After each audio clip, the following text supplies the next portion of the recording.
सी anti microbial species, देखिए there are two families of reactive species which are generated inside the phagolysosome. ये phagolysosome में generate होता है, ठीक है। कब? जब पैटर्न रिकॉग्निशन रिसेप्टर और पैम्प का बाइंडिंग हो जाएगा तब। देखिए पैम्प अभी बताए थे, पैम्प और पीआरआर के बाइंडिंग से बहुत तरह के signalling pathways will be initiated. एक आपने देखा था एक्टिन का पॉलीमराइजेशन हुआ। सेकेंड आपने अभी थोड़ी देर पहले जो मैंने बताया डिफेंसिन्स एंड वो कैथिलिसिडिन्स जो है that one, they are produced, they are also produced after this binding. In neutrophils also they are present in granules pre-packed, but in here they are produced in macrophages.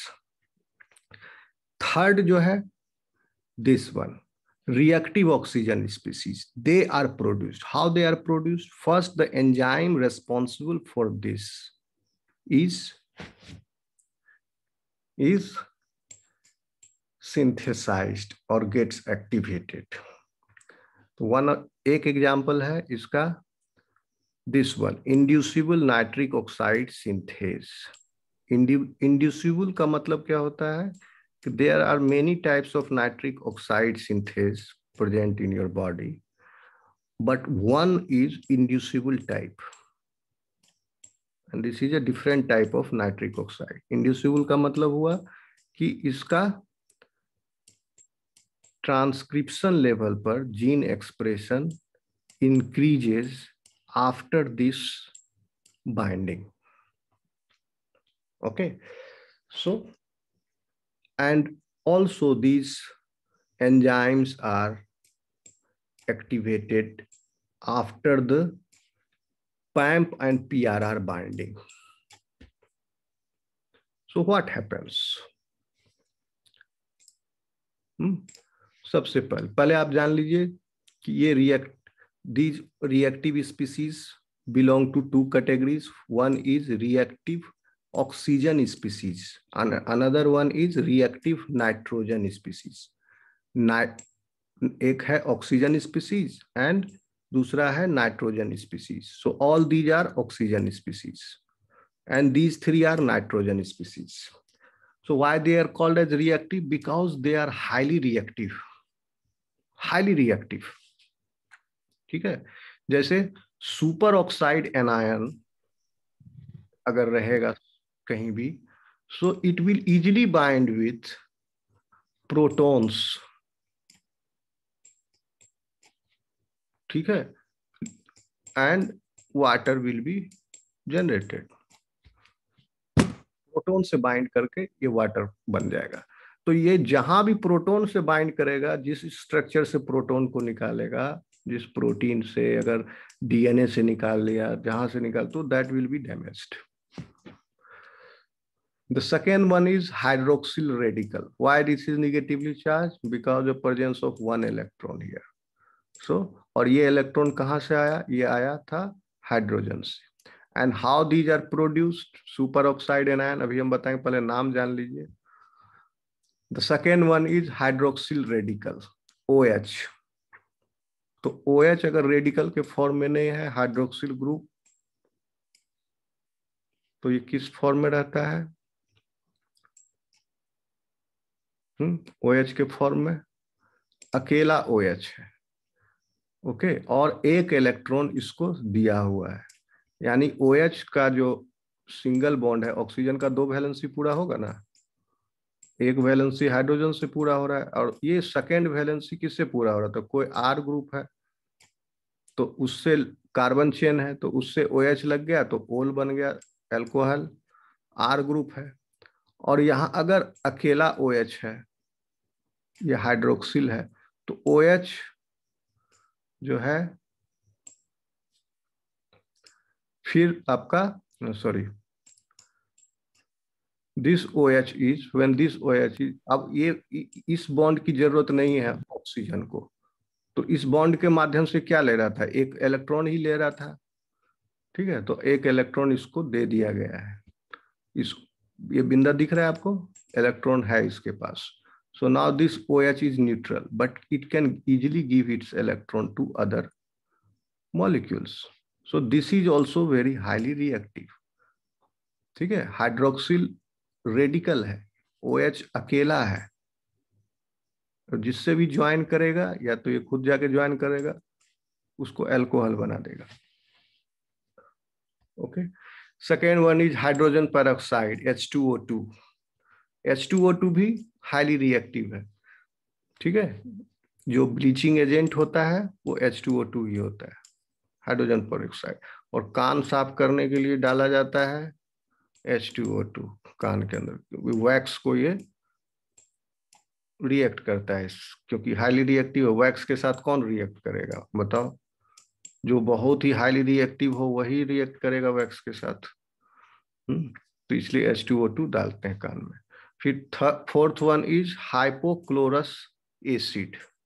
ठीक है, तो ये भी highly reactive है, hypochlorous acid. तो इसमें क्या है आपका, एक ऑक्सीजन है and there is one hydrogen,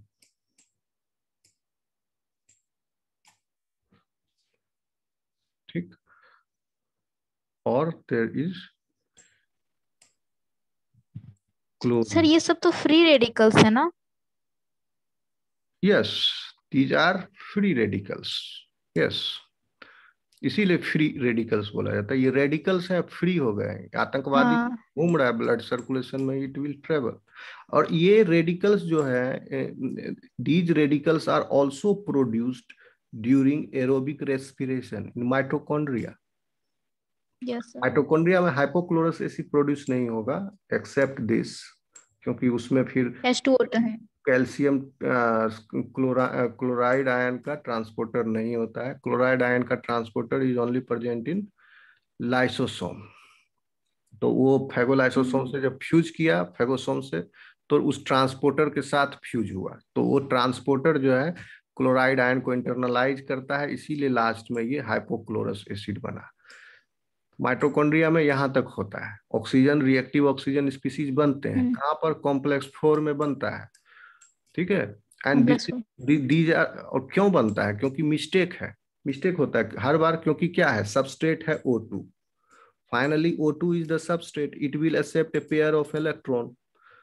तो hmm. in complex 4 if it accepts the pair of electron, so what happens, sometimes if suppose it had accepted one electron only, then it is not going to form H2O there, it will be released from the complex 4 outside। ठीक है, तो ये सब reactive oxygen species there also it generates। so to neutralize them, to neutralize them is very essential। So to neutralize them via this mechanism, when it is coming, जो mitochondria में produce हो रहा है, तो उसको न्यूट्रलाइज करने का अलग मैकेनिज्म है। ठीक है, वहां पर क्या होता है, लेकिन एसेंशियली दोनों में NADPH इज इन्वॉल्व। NADPH ये ऑक्सीडेशन रिडक्शन एजेंट है फॉर बायोसिंथेटिक पाथवे। एक NADH है, वो किसके लिए है, कैटाबॉलिक पाथवे के लिए ऑक्सीडेशन रिडक्शन एजेंट है, जैसे ग्लाइकोलाइसिस, क्रेब्स साइकिल, ये सब का NADH। और एनाबॉलिक पाथवे का है NADPH, मोटा मोटी समझ लो। तो NADPH बनता है पेंटोज फॉस्फेट पाथवे से, और NADPH बनने के बाद ये क्या करता है, ग्लूटाथायन को रिडक्शन कर देता है, और बदले में NADPH ऑक्सीडाइज हो जाता है। और ग्लूटाथायन, और एंजाइम का नाम है ग्लूटाथायन रिडक्टेज, शॉर्ट में बता देते हैं। ग्लूटाथायन जब रिड्यूस होगा, तो reduced glutathione now can neutralize these reactive oxygen species। So this is the mechanism there, which is generated by the mitochondria. But here, what is happening? A different mechanism is there, because these contents are there inside the फेगोलाइसोसोम। फेगोलाइसोसोम के अंदर जानबूझ करके जबरदस्ती cell अपने फायदे के लिए ये स्पीसीज जो है रिएक्टिव ऑक्सीजन स्पीसीज बनाते हैं ताकि जो पैथोजन आया है उसको मारे। तो ये सुपर रिएक्टिव स्पीसीज जो है ये these will react with the molecules of the pathogen. ठीक है, यहां पर क्या हुआ, अनवांटेड था इन माइटोकॉन्ड्रिया, ये हो रहा है एरोबिक रेस्पिरेशन, दैट्स व्हाई ये oxygen reactive species are also generating, ये उसका साइड इफेक्ट है। But here this is a direct effect, ये deliberately reactive oxygen species are generated inside the phagolysosome। ठीक है, तो आप सोचिए फेगोलाइसोसोम के अंदर ही ये रिएक्टिव ऑक्सीजन स्पीसीज का पैक रहना जरूरी है, बाहर नहीं आना चाहिए। अगर बाहर आ जाएगा, लीक कर जाएगा साइटोप्लाज्म में, तो कितना हानि हो जाएगा, सेल का अपना ही मौत हो जाएगा, टॉक्सिक हो जाएगा उसको। Yes sir. Now it is confined in a region, these species, and it will act, and this will give its antimicrobial effect over there, generate the antimicrobial effect। तो ये आप समझे, these are reactive oxygen species। 4 तरह के हैं, super oxide anion, hydroxyl radical, hydrogen peroxide and hypochlorous acid. अब देखिए इनका जनरेशन कैसे होता है। फर्स्ट सबसे इंपॉर्टेंट एंजाइम, सब इंपॉर्टेंट है but this one is quite important, NADPH phagosome oxidase enzyme. तो ये NADPH फैगोसोम एंजाइम जो है ये प्रेजेंट होता है, लाइसोसोम है, लाइसोसोम के बाउंड्री पर। ठीक है, ये बड़ा एंजाइम है, आधा इधर लटका हुआ है, किधर, इन द साइटोप्लाज्म, और आधा ये किसके अंदर है, फेगोलाइसोसोम के अंदर है। ठीक है, और बाहर की तरफ, क्योंकि NADPH जो है वो लाइसोसोम के अंदर नहीं है और इसका सबस्ट्रेट NADPH है। NADPH तो साइटोसोल में प्रोड्यूस हुआ पेंटोज फॉस्फेट पाथवे से, तो बाहर साइटोप्लाज्म में NADPH खर्च होके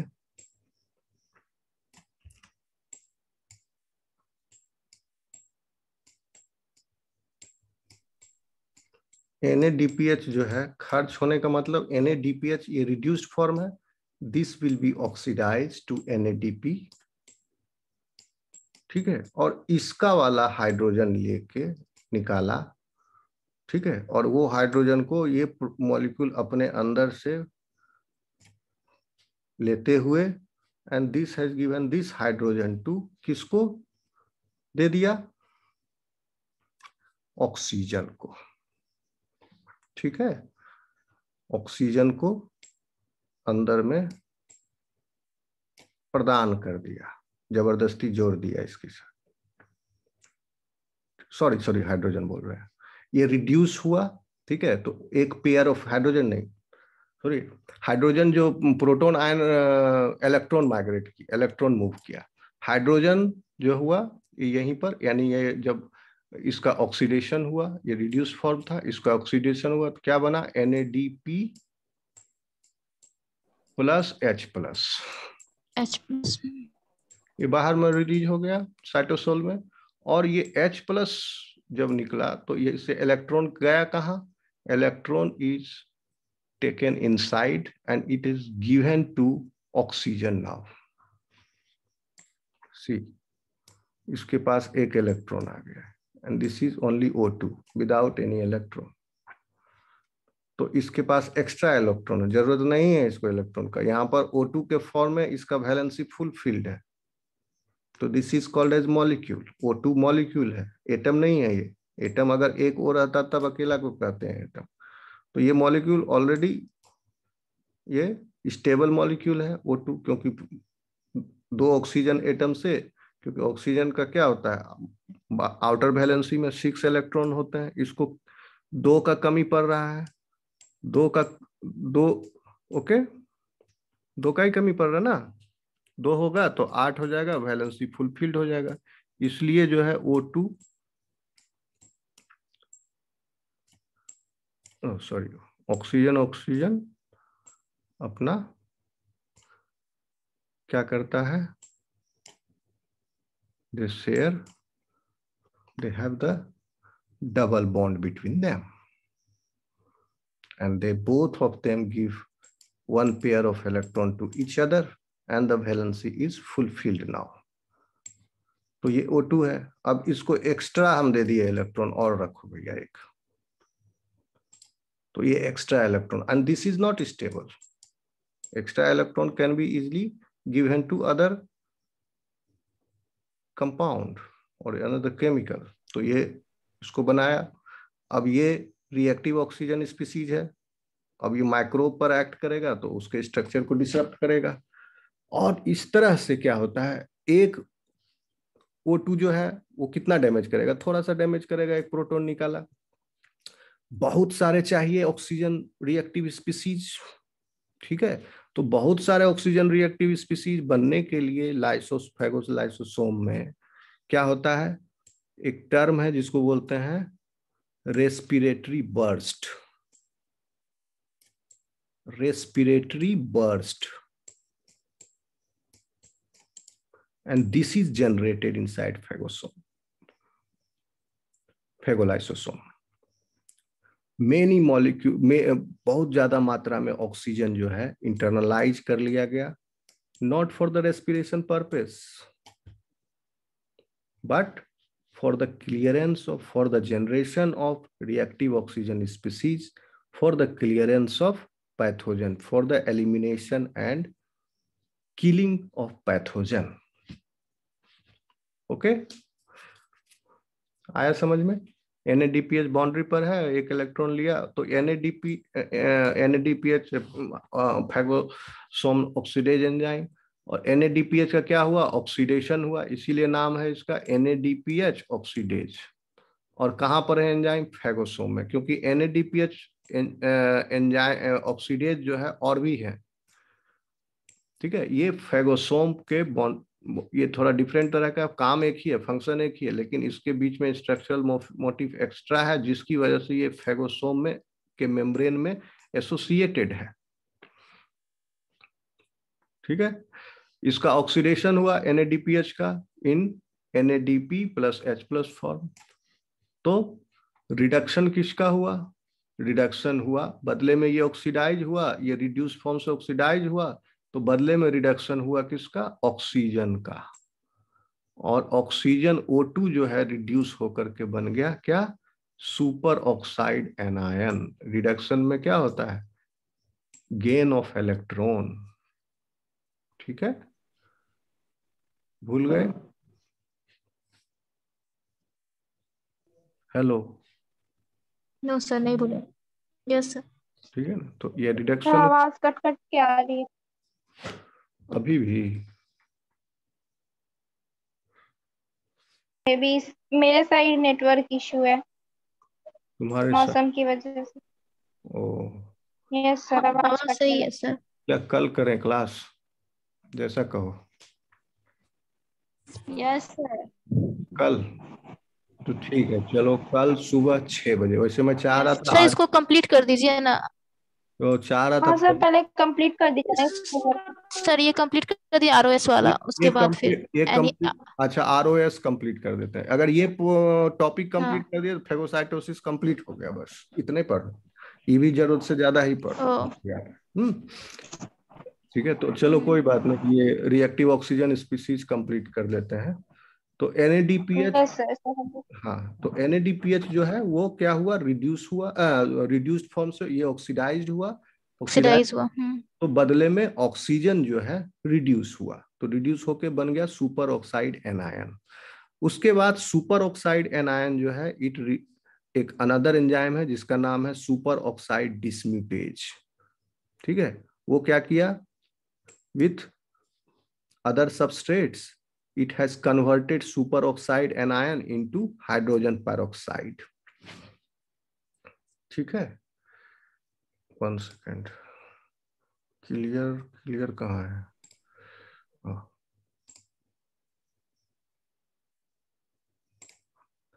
ठीक है। And hydrogen peroxide will lead to the generation of, यहां पर भी there are many steps, will lead to generation of hydroxyl radicals, OH radicals and hydroxyl, ये भी हाइड्रोक्सिल रेडिकल है OH माइनस, इसके पास क्या है, 2 इलेक्ट्रॉन है, इलेक्ट्रॉन दिखा देना चाहिए, 2 एक्स्ट्रा इलेक्ट्रॉन है वैलेंसी फुलफिल होने के बाद भी, इसके पास 1 इलेक्ट्रॉन है वैलेंसी फुलफिल होने के बाद भी। Okay,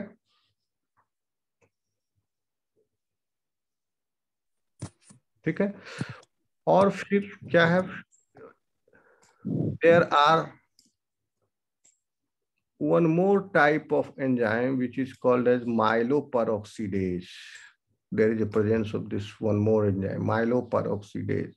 And what happens, this beauty is that this enzyme is not part of the phagolysosome initially, okay, but this enzyme enters the phagolysosome in, which is present in the vesicle, okay, after the late response of the signal pathways which have initiated during PAMP and PRR interaction. PAMP PRR का जब interaction हुआ था उसी समय से एक अलग lineage of signal transduction pathway has gone, और उसमें वो थोड़ा लेट होकर के जब फेगोलाइसोसोम बन गया, then what they do, they internalize as a result of this signaling pathways, myeloperoxidase enzyme enters the phagolysosome, and this enzyme, what it does with the chloride ion, it forms hypochlorous acid. ठीक है, आवाज आ रही है? Yes sir. Yes sir. Okay, एक और picture है और छोटा सा, उसको क्योंकि इसी से रिलेटेड है उसको एक्सप्लेन कर देता हूँ। This picture, can you see this?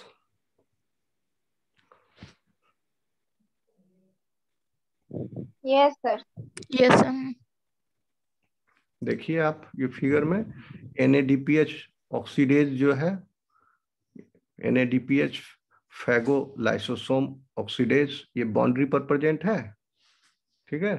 And yes sir. ये क्या कर रहा है, सुपर ऑक्साइड एनायन प्रोड्यूस किया। सुपर ऑक्साइड एनायन से क्या बना, सुपर ऑक्साइड एंजाइम जो था वो सुपर, ये हाइड्रोजन पेरोक्साइड पेरोक्साइड बना दिया। अब CFTR, this is the transporter for the chloride ion. CFTR channel के थ्रू जो है, इसका फुल फॉर्म है सिस्टिक फाइब्रोसिस ट्रांसमेम्ब्रेन, कुछ इसी तरह नाम है, छोड़ दो। तो समझ लो एक ट्रांसपोर्टर है, क्लोराइड आयन को इंटरनलाइज किया, अंदर घुसाया फेगोलाइसोम में, और H2O2 से कंबाइन करके in the presence of MPO यही है आपका माइलोपेरोक्सीडेज, MPL है या MLP लिखा है, MPO लिखा है, सॉरी, ये दिख रहा है आपको MPO? Yes sir. MPO का मतलब हुआ दिस एंजाइम माइलोपेरोक्सीडेज, और ये माइलोपेरोक्सीडेज इंटरनलाइज हुआ ऑजरोफिल ग्रेन्यूल से, ठीक है। तो ये सब उतना मत समझो, बस समझ लो MPO आया, MPO जो है इसको दिस रिएक्शन जिसमें हाइपोक्लोरस एसिड प्रोड्यूस हो रहा है, HOCl, वो प्रोड्यूस कर दिया, और फिर बैक्टीरिया का किलिंग हुआ पैथोजन। लेकिन ये मत समझना कि सिर्फ यही किल कर रहा है, सुपर ऑक्साइड एनायन भी किल कर रहा है, हाइड्रोजन पेरोक्साइड भी किल कर रहा है, HOCl भी किल कर रहा है, ये सब मिलके किल कर रहा है इसको, ठीक है। तो इसीलिए बहुत ज्यादा मात्रा में ऑक्सीजन की आवश्यकता पड़ती है फेगोसोम में, इसीलिए and that state is called as oxidative burst. Clear हुआ? Okay yes sir. चलो कल सुबह 6 बजे, ठीक है? Yes sir. Okay, sir. रुको Yes, sir. Thank you, sir. Attendance लेंगे।